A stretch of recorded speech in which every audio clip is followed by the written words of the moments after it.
الشيطان سول لهم وأملى لهم ذلك بأنهم قالوا للذين طب ارتدوا عن الايه؟ عن الايمان ولو نفاقا. جابوها على البلاطه بقى. جابوها على البلاطه ازاي؟ ذلك بانهم قالوا للذين كرهوا ما نزل الله اللي هم بنو قريظه والنضير سنطيعكم في بعض الامر. هنبقى وياكم برضه في بعض الامر. والله يعلم اسرارهم. هتدكنهم هيعرفها. خلاص.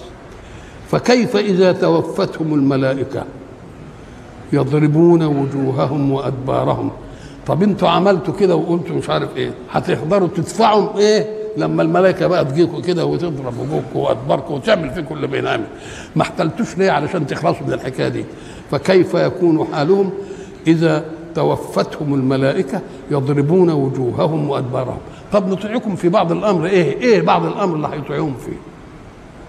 أم قال لك هناك الايه بينتها.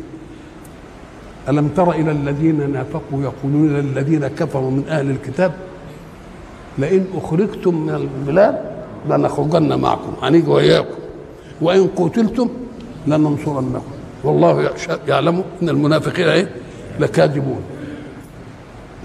لو أخرجوا ما يخرجوش، ولو قاتلوا ما يقتلوش وإياهم، ولو قاتلوا لا ينصرون. يبقى ده كله كلام إيه كده. هذه اللي إيه نطيعكم في بعض الأمر. ذلك بأنهم اتبعوا ما أسخط الله وكرهوا رضوانه فأحبط أعمالهم. اللهم عملوا خير عشان تحبطوا يا رب. أم قال لك إيه؟ كانت فيهم خصال كويسة. كانت في خصال ساعة ما يجي الضيف يذبح اللي عنده، مش كده؟ ويبقى عنده نجدة وعنده شهامة، كل دي عندهم خصال كويسة. لكن عن الخصال الكويسة دي كان في بالهم الله؟ يقول لك انت تاخد اجرك من اللي انت عملت من اجله، وانت عملتها عشان تبقى ايه؟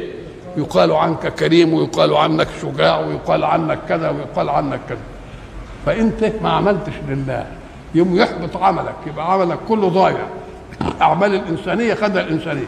ولذلك لما سئلنا ونحن في سان فرانسيسكو اتقولون ان الذين اخترعوا الاشياء النافعه وعملوا كذا واخترعوا كذا هيروحوا النار؟ ازاي الكلام ده؟ ده عملوا كويس، حاجه تنفع الانسانيه. فقلنا لهم او فعلوها وفي بالهم الله ولا فعلوها الانسانيه؟ عملوا الانسانيه كرمتهم وعملت لهم تماثيل وقعدت تكتب عنهم وتعمل مش عارف ايه. ولذلك فعلت ليقال وقد قيل. نبقى خلصنا، ما فيش حاجه. يبني مسجد ويحط لي يافطه، ها انشاه مش عارف ايه وبحضور ايه وبحضور ايه وبحضور ايه. انت فعلت ليقال وقد قيل، يبقى مالكش حاجه عندي. انما اللي عايز يبقى له طبعا ده يعملها لمين؟ لله. وقدمنا الى ما عملوا من عمل فجعلناه ايه؟ هباء منصورا. اعمالهم كرماد اشتدت به الريح في يوم ايه عاصف لا يقدرون مما كسبوا على شيء. الله. وبعدين كل دي ولا لها ايه فايده. وبعدين يضرب بقى مثل ثاني كسراب بايه؟ بقيع يحسبه الظمآن ماء، حتى يمشي ورا السراب ما يجدش ماء. يحسبه الظمآن من حتى إذا جاءه لم يجده شيئا ووجد الله عنده. فوجئ بوجود الإله اللي كان كافر به، ما كانش في باله، إنما لو كان في باله كان ربنا يديله الإيه؟ يديله الثواب. ذلك بأنهم اتبعوا ما أسخط الله وكرهوا رضوانه فأحبط أعمالهم. أم حسب الذين في قلوبهم مرض أن لن يخرج الله أضغانهم؟ هم ظلوا هيبقوا يعني منافقين كده ويتكتموا كده، ما نعرفش ربنا يطلع الحقد على قلبهم. ده بقى يطلع الحقد على قلبهم في حاجات كتير قوي. ده كانوا يقولوا ألسنتهم بالكلام، يقولوا ايه؟ يقولون هو أذن، وعلى النبي يقول هو أذن، زي ما انت تقول ده فلان ده ودني، هو أذن. فرد الله يقول نعم ولكنه أذن خير يستمع الخير. الله. وبعدين يقولوا ايه لما يجوا مثلا السلام عليكم يحرفون الكلمه ويلوون السنتهم ولا تعرفنهم في لحن الايه؟ في لحن القول. يعني هم يجيبوا الكلام كده، هم عندهم. ولذلك ربنا يقول للمؤمنين قولوا انظرنا ولا تقولوا ايه؟ راعنا. ليه؟ لان هم جابوا كلمه راعنا من الرعونه. راعنا من الرعونه، عايزين ايه؟ ما عندهمش جرأه يواجهوا، يقوموا يجيب كلمه ايه؟ ترضي اللي في نفسهم، ها؟ وترضي الهيبه اللي خايفين منها. نعم. يلوون ألسنتهم بالإيه؟ نعم.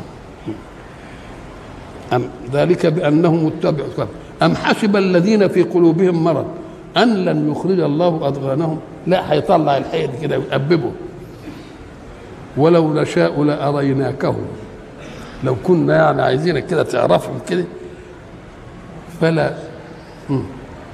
فلا عرفتهم بسيماهم، بالعلامة بتاعتهم كده، يبقى وشه كده ايه، باين عليه الكذب كده، مظلم كده، عليه غبرة. انما الرجل الصادق يبقى متهلل كده في الكلام، ما عندوش خزنة، لأن البشرة مرآة السرائر. البشرة اللي هي الجلد ده مرآة السرائر. مرآة السرائر يعني ايه؟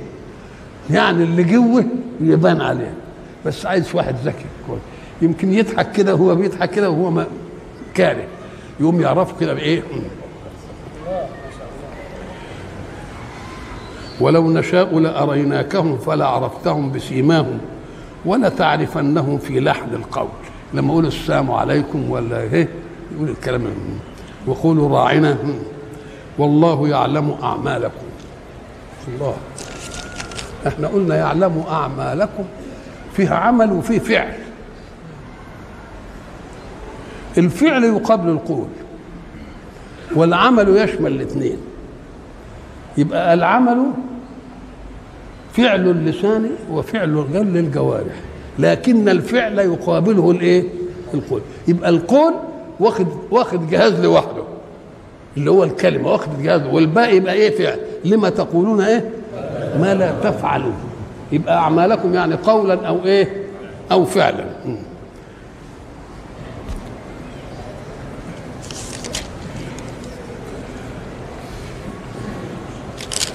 ايها المؤمنون برسول الله آمنتم به وصدقتموه، لكننا نريد أن نختبر ذلك الإيمان وذلك التصديق، أيثبت مع البلاء أم لا يثبت؟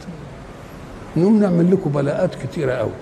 يقول سيدنا رسول الله يقول أنا أسري بي الليلة، إيه الكلام اللي هم مؤمنين؟ ينفض شوية عشان يطلع الإيه؟ الغش. كل ما تيجي بقى ابتلاء يطلع شوية. ليه؟ لأن المهمة بتاعتهم صعبة. سيحملون رسالة الحق للخلق جميعا في كل زمان وفي كل مكان. يبقى ما ندخلش فيها الا مين؟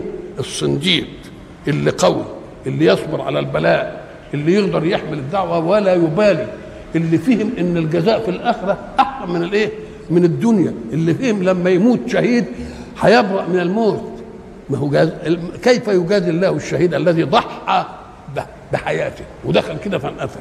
يقول له انت ضحيت بحياتك، ستكون حيا عندي، وحياتك عندي موصولة بحياتك عند الناس، موصولة بحياة الآخرة.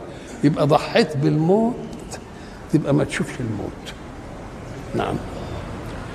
ولنبلونكم حتى نعلم الايه؟ المجاهدين، لأنكم انتوا هتحملوا بقى رسالة في الدنيا، رسالة الدنيا دي، وتجاهدوا الكفار في كل وبغير لغاتكم، تحتالوا. لأن كمان اللي عايز يهدي واحد قد يكون اللي بتيدك تهديه ما يعرفش لغتك، ثم تحتاله ولو بالإشارة. انظر إلى ما صنعه الحق سبحانه وتعالى حينما عرض قضية ذا القرنين. عمل ايه؟ قال حتى إذا بلغ بين السدين وجد من دونهما قوما شوف بقى القرآن لا يكادون يفقهون قوله. طب هتتفهم ازاي يا ذي القرنين واللي معه؟ قال يقول لا يكادون يفقهون قوله، وبعدين هم يقولوا ايه؟ قالوا يا ذا القرنين ان ياجوج وماجوج مفسدون في الارض. الله الله الله، ده قالوا كلام حلو اهو، هم لا يكادون يفقهون قوله، وقعد يرد عليهم. الله، يبقى معناه انه احتال معهم في ان يفهم ولو بالاشاره. ليه؟ لانه عايز ايه؟ مش عايز كلام بر وعتب. ولذلك لما قالوا اعمل بيننا وبينهم سد، قال لا مش هعمل سد، انا هعمل رد، اللي هي اخر ما وصل اليه. السد بيبقى صم كله، لو جت هزه تهزه كله، انما لما يبقى ردم كده يجي سوست. الله، اكن يعني عدل لهم، مش خدهم بس على انه كده. يبقى كيف فهم منهم وكيف تكلموا وفهم ازاي، يبقى احتال على ان نتكلم. يبقى اذا الذي يحب ان يقدم مروءه يقول لك ما عرفش قال ايه، لا احتال عليه وشوف كده، لان الاشاره اسبق من الكلام.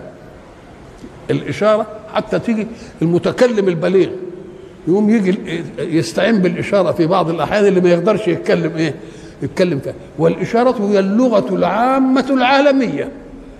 اللغات اللسانيه دي بنختلف في الوضع، دي كده وانجليزي وده فرنساوي، انما الاشاره لغه عالميه. مثلا لما تعمل لاي واحد كده كده يبقى معناه انك بتقول له لا عند كل اللغات. مثلا تعال تعمل له كده ابعد عني الله، كل الاشاره تؤدي ايه؟ تؤدي. يبقى الاشاره هي الايه؟ هي الاصل في الاداء. الاخرس ده مش بيتفهم في معيشته، لا بيتفهم في معيشته، تقول له هات كذا مش عارف ايه، الراجل اللي جاب الصنفره لا. يبقى اذا الاشاره هي الايه؟ هي الاصل. فاذا عزت عليك لغه يبقى لما تدخل في بلد وما تعرفش لغتهم ولا هم يعرفوا لغتك وعايز بس تاكل تعمل ايه؟ بس طب عايز تشرب، عايز تدخل لقد عايز انام، تقدر تتفاهم بايه؟ بالاشاره. ليه؟ علشان تبلغ مبلغك من انك انت تفهم حتى اللي مش ويا لغتك، تفهمه مرادك وتفهم عنه ايه؟ ما يقول. وبعدين بقى مش كده، مش تعمل له انت